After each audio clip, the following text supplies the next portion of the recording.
Pada suatu saat seorang anak bertanya kepada ayahnya, "Ayah, berapakah nilai hidupku?" Ayahnya diam sejenak, lalu memberikan anaknya itu sebuah batu dan berkata, "Hai anakku, bawalah batu ini pergi ke pasar untuk menjualnya."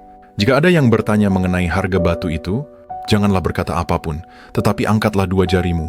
Setibanya di pasar, datanglah seorang wanita tua dan bertanya, "Berapakah harga batu itu?" Anak itu tidak berkata apapun, tetapi dia mengangkat dua jarinya.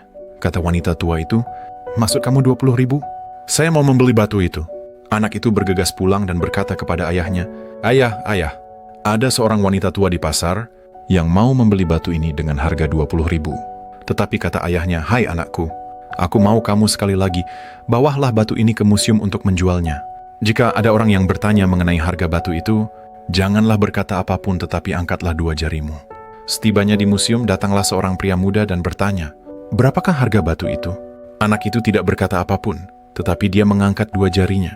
Kata pria muda itu, "Maksud kamu 200.000? Saya mau membeli batu itu." Anak itu pun bergegas pulang dan berkata kepada ayahnya, Ayah, ada seorang pria muda di museum yang mau membeli batu ini dengan harga 200.000. Tetapi kata ayahnya, "Hai anakku, ini terakhir kali, aku mau kamu membawa batu ini pergi ke toko berlian untuk menjualnya." Jika ada orang yang bertanya mengenai harga batu itu, janganlah berkata apapun tetapi angkatlah dua jarimu. Setibanya di toko berlian, berkatalah pemilik toko berlian itu, "Wah, ternyata batu yang selama ini aku cari-cari ada padamu. Berapakah harga batu itu?" Anak itu pun tidak berkata apapun, tetapi dia mengangkat dua jarinya. Kata pemilik toko berlian itu, "Maksud kamu 200 juta? Saya mau membeli batu itu." Anak itu pun kaget, dengan senangnya bergegas pulang dan berkata kepada ayahnya, Ayah, pemilik toko berlian itu mau membeli batu ini dengan harga 200 juta. Maka berkatalah ayah itu kepada anaknya, "Hai anakku, begitulah nilai hidupmu.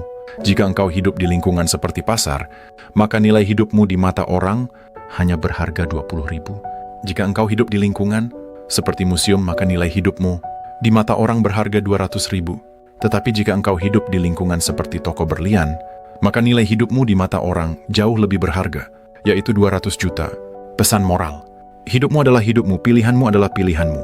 Nilai hidupmu ditentukan di mana lingkungan engkau berada, dan siapa orang yang engkau bersama-sama dengan dia berteman.